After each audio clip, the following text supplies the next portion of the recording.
అంధకార స్థలాలు మనల్ని ఒక గొప్ప వ్యక్తిగా మారుస్తాయి. It will make you a person of greatness. యోబు గ్రంథం చూసినప్పుడు ఎలాగ ప్రారంభించబడ్డది? మొదటిగా దేవుడు యోబుని మెచ్చుకోవడము చూస్తాము అపవాది దగ్గర. చూసావా యోబు ఎటువంటి వాడు, యోబు ఎటువంటి వాడు అని. అప్పుడు అపవాది వెంటనే అంటాడు, ఊరికేనే సేవిస్తున్నాడు నిన్ను. ఈరోజు మనుషులు కూడా అంటారు కదా, ఊరికేనే సేవిస్తున్నాడా? కాదు, నువ్వు ఆయనను ఆశీర్వదించావు కాబట్టి, నువ్వు ఆయన చుట్టూ కంచెబెట్టావు కాబట్టి, ఆయనను ఇంతగా గొప్పవానిగా చేస్తావు కాబట్టి ఆయన నిన్ను సేవిస్తున్నాడు. అవన్నీ తీసేసి చూడు, సేవిస్తాడో చూడు, దూషిస్తాడో చూడు అన్నాడు. అయితే ఆయన ఎట్లా ప్రశ్నిస్తున్నాడు, అపవాది ఎట్లా ప్రశ్నిస్తున్నాడు అంటే, is questioning the idea that Job అసలు నిజంగా యోబు నిన్నుగా ప్రేమిస్తున్నాడా? కాదు, నువ్వు ఇచ్చే దానికోసమే నిన్ను ప్రేమిస్తున్నాడు. నువ్వు ఆయనని హెచ్చిస్తున్నావు కాబట్టి ఆయన నిన్ను ప్రేమిస్తున్నాడు. నువ్వు ఆయనని కాపాడుతున్నావు కాబట్టి ప్రేమిస్తున్నాడు అని అపవాది కావాలని చిచ్చులు పెడుతున్నాడు యోబుకి దేవుని మధ్యలో. అపవాది ఎప్పుడు చిచ్చులు పెట్టే బుద్ధి. భర్త భార్యల మధ్యలో చిచ్చులు పెట్టేది. ఆదాము అవ్వ దగ్గర చిచ్చులు పెట్టింది. దేవుడు ఆదాము దగ్గర చిచ్చులు పెట్టింది కదా. అపవాది ఎప్పుడు చిచ్చులు పెట్టే స్వభావం. మీ ఇంట్లో మీ చుట్టుపక్కల చిచ్చులు పెడుతున్నారంటే వారు దేవుని సంబంధులు కాదు. ఎప్పుడు గొడవలు రేపుతున్నారంటే దేవుని సంబంధులు కాదు. చిచ్చులు పెట్టే స్వభావం అపవాదిది. ఎప్పుడు వేరుపరుద్దామా, ఎప్పుడు గొడవ పడితే ఎప్పుడు ఆనందిద్దామా, ఎప్పుడు వీళ్ళు విడిపోతే అప్పుడు హ్యాపీ మాకు, ఎప్పుడు వీళ్ళు కుప్పగూలిపోతే, ఎప్పుడు వీళ్ళ బిజినెస్ డౌన్ అవుతుందో, అదంతా ఎవరి సంబంధులు అని అంటే అపవాది సంబంధులు. కాబట్టి జాగ్రత్తగా ఉండండి. ఎవరైనా మీ జీవితంలో చిచ్చులు పెడుతున్నారని మొదటిసారిగా పోన్లే కాదు, ఒకవేళ అవకాశం ఇస్తున్నారేమో రెండోసారి, మూడోసారి, దాని తర్వాత అజ్ఞానం అటువంటి వారిని మీ జీవితాల్లో మీ కుటుంబాలు అనుమతిస్తే, remove people who always cause conflicts or disturbances in your family between husband and wife. It could be anyone. Put them far. Don't entertain them. ఇక్కడ యోబు దగ్గర కూడా, దేవుని దగ్గర కూడా అపవాది చిచ్చులు పడుతున్నాడు. ఇదిగో నువ్వు ఇట్లా చేస్తావు కాబట్టి, అంటే he means to say it's a transactional relationship. అంటే నువ్వు ఇస్తున్నావు కాబట్టి ఆయన సేవిస్తున్నాడు, నువ్వు ఇవ్వకపోతే ఆయన సేవించాడు. నువ్వు ఈ ఆశీర్వాదాలు ఆపేస్తే ఆయన నిన్ను తిడతాడు, దూషిస్తాడు. అంతటితో అయిపోయింది. నువ్వేమో అనుకుంటున్నావు, యోబు నేను ఎంతో ప్రేమిస్తున్నాడు అనుకుంటున్నావు. కాదు, నువ్వు ఆశీర్వదిస్తున్నావు కాబట్టి ఆయన నిన్ను ప్రేమిస్తున్నాడు అని దేవుని దగ్గర చెప్తున్నాడు. ఈరోజు నిజంగా మనము ఆలోచించి చూద్దామండి. ఒకవేళ మన జీవితంలో నుండి అన్నీ తీసివేసినప్పుడు దేవుడు నిజంగా ఆయన్ని ప్రేమిస్తామా? Just think.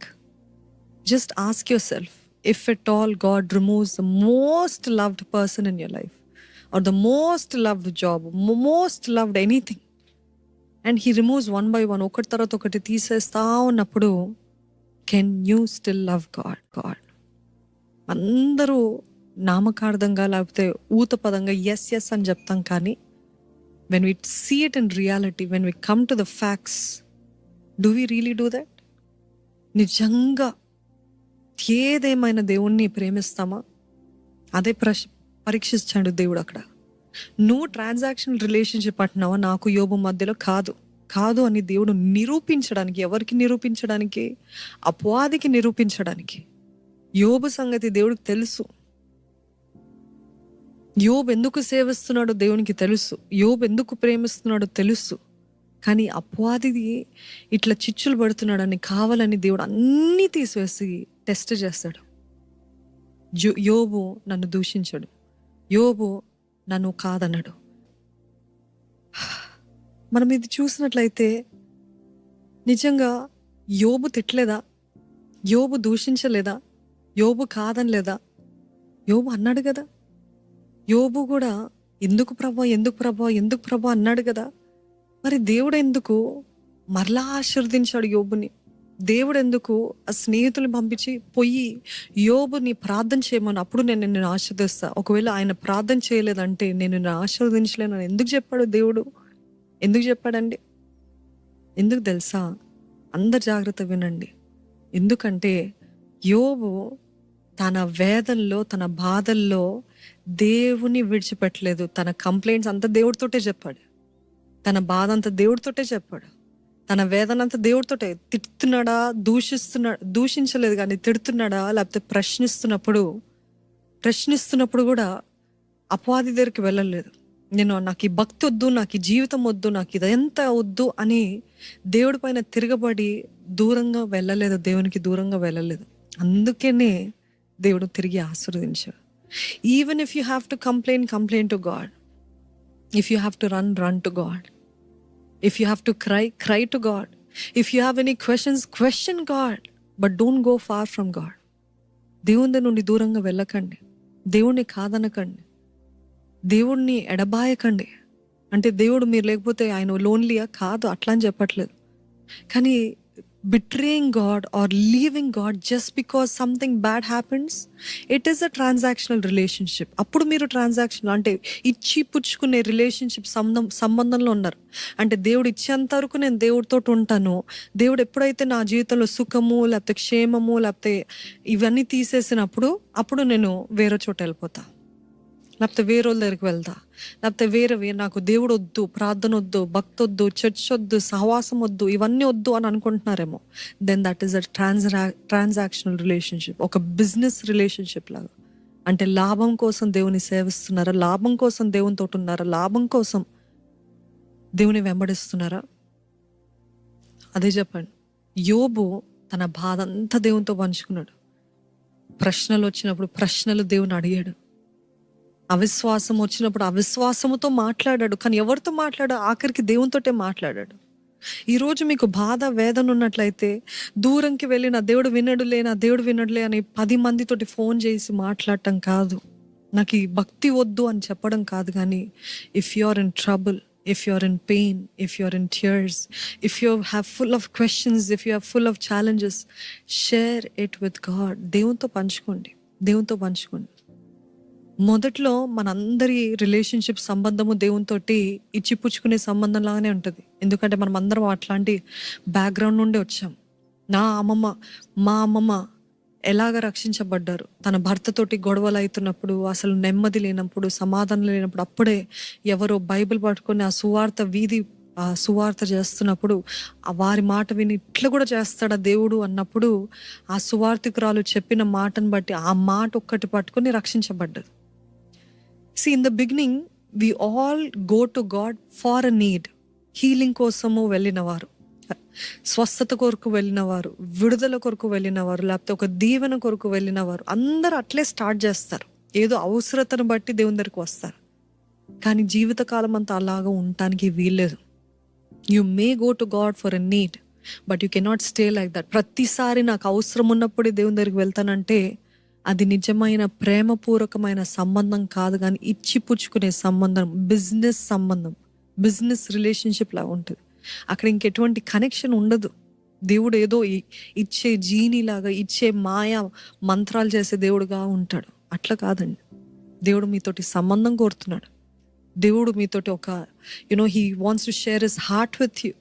He wants to share everything with you and he wants you also to share everything with him. ఆయనతో పంచుకోవాలని దేవుని ఆశ. దేవునితో పంచుకోండి. మీకు ఎటువంటి పరిస్థితులు ఉన్నా దేవునితో పంచుకోండి. ఈరోజు అవసరతతో వచ్చారేమో కానీ ఎల్లకాలం అవసరత ఉన్నప్పుడే దేవుని దగ్గర రావటం కాదు. కానీ దేవా, అన్ని మీ బాధలు, మీ సమస్యలు, మీ సంతోషాలు, మీ స్తుతులు, happy times, sad times, everything share it with God. ఇక్కడ యోబు చూసినట్లయితే మొదట్లో దేవుణ్ణి బాగా ప్రశ్నించాడు, కానీ తర్వాత దేవుడు ఎంత గొప్పవాడో, దేవుడు ఎంత సావరెనో, దేవుడు ఎంత అధికారం కలిగిన వాడో తెలుసుకొని ఒప్పుకున్నాడండి. ఈరోజు మనము చాలా సెల్ఫ్ సెంటర్డ్నెస్ చూస్తున్నాం క్రైస్తవ జీవితంలో, క్రైస్తవ విశ్వాస జీవితంలో. అంటే మన జీవితంలో అన్నీ బాగుండేంత వరకు మనము స్తుతులు, స్తోత్రాలు, సంతోషం, ఆనందం అంతా కనపరుస్తాం.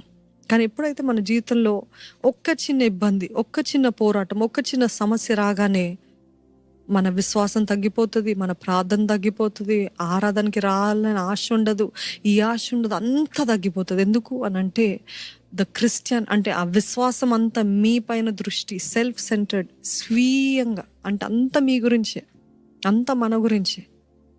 దేవా, నా కుటుంబం బాగాలేదు, మనసు లేదు నిన్ను ఆరాధించడానికి.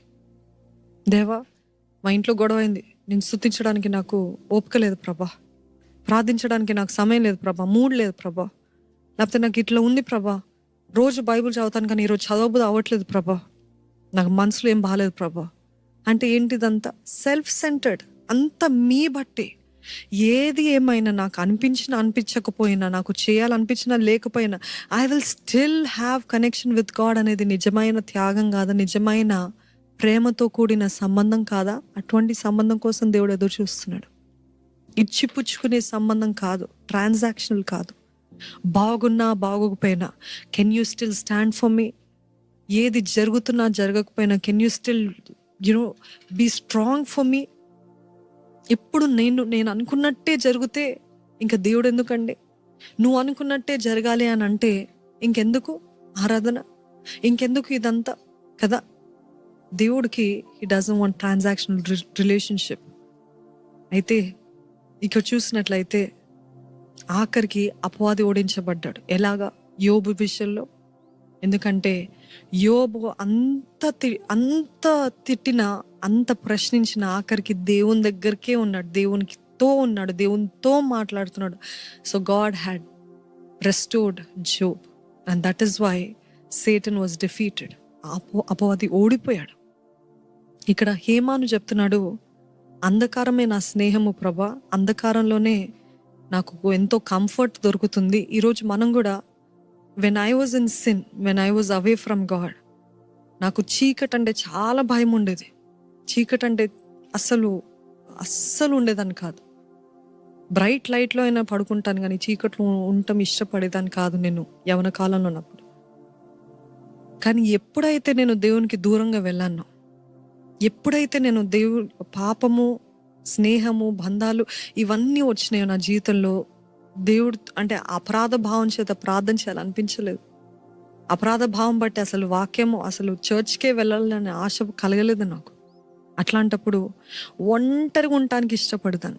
ఒంటరిగా మిద్దెపైకి 11-12 అయినప్పటికీ కూడా ఒంటరిగా ఉండటానికి, చీకట్లో ఎటువంటి లైట్ లేకుండా ఉండటానికి ఎంతగానో అపవాది కట్టి పెట్టాడు. అప్పుడు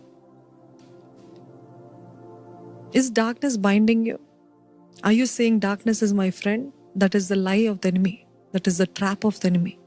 అది అపవాది అబద్ధము. అపవాది మిమ్మల్ని కావాలని దేవుడి దగ్గర నుండి మెల్లగా లాగి, ఇదిగో నువ్వు ఒంటరిగా ఉంటే నువ్వు సుఖంగా ఉంటావు, ఎవరితో సంబంధం పెట్టుకోకపోతే నీకు హాయిగా ఉంటుంది,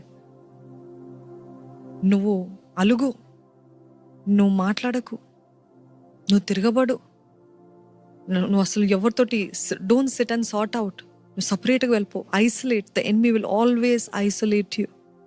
ఎప్పుడు మిమ్మల్ని ఒంటరిగా ఉండటానికి ప్రేరేపిస్తూ ఉంటాడు అపవాది.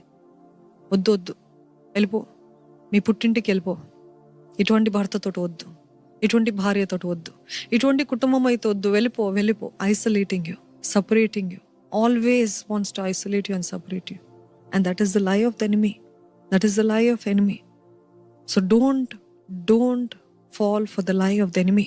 జ్ఞాపకం ఉంచుకుందాము, దేవా ఇటువంటి సెల్ఫ్ సెంటర్డ్ రిలేషన్షిప్ నాకు వద్దు నీతోటి. అన్నీ బాగుంటే అప్పుడు నిన్ను సేవించడం కాదు, కానీ పోయినప్పటికీ నీ అంధకార పరిస్థితుల్లో కూడా, చీకటి పరిస్థితుల్లో కూడా, ప్రతికూల పరిస్థితుల్లో కూడా నేను ఒకవేళ బాధపడినా నీదైనా బాధపడతా, నేను ఒకవేళ ప్రశ్నించాలన్నా నీదైనా నేను ప్రశ్నిస్తా. పరాయి వాళ్ళ దగ్గరికి వెళ్ళను, బయట వాళ్ళ దగ్గరికి వెళ్ళను, నేను విడిచి నేను వెళ్ళను ప్రభా, ఏదున్నా నీ పాదాలతోనే ఉంటానని చెప్పగలుగుతారా? ఇక్కడ చూసినట్లయితే హేమానికి ఈ శ్రమ కొద్ది కాలమే ఉండింది. కానీ దేవుడు ఏం ఉద్దేశించాడంటే, నువ్వు ఏదైనా చెప్పుకో, నీ బాధ ఏమైనా పంచుకో, కానీ in the process God wants to make you strong, God wants to make you great, God wants you to become a person of greatness. హేమాను ఎవరు అని అంటే, దినవృత్తాంతాల గ్రంథంలో రాయబడి ఉంటుంది. మొదటి దినవృత్తాంతాలు 6:33. సంగీత సేవ చేసిన వారు, తన కుమారుల పేర్ల వివరాలు ఇలాగున్నాయి. హేమాను గాయకుడు అంట. Who knew? ఆయన కంప్లైనింగ్, ఆయన బాధ, ఆయన దేవునితో చెప్పుకున్నప్పుడు 2500 సంవత్సరాల తర్వాత మనం ఇంకా దాని గురించి ధ్యానిస్తున్నాం. ఈరోజు మీరు అనుకుంటున్నారు, what is the point of staying with God? What is this suffering? What is this? No, it is making you into a person of greatness. మీకు అర్థం కావట్లేదు. అది దేవుడు ఒక గొప్ప ప్రణాళికలో దేవుడు మిమ్మల్ని ఇక్కడ ఉంచాడు, అనుమతించాడు. ఆయన ఆ బాధ చెప్పుకుంటూ, ఆయన దేవుణ్ణి అలాగా తిరగబడుతూ, ఆయన ఆవేశంలో దేవునితోటి మాట్లాడుతున్నప్పుడు దేవుడు ఇంకనూ ఆ వాక్యము ఈ బైబిల్‌లో ఉంచి ఎందుకు ఉంచాడు?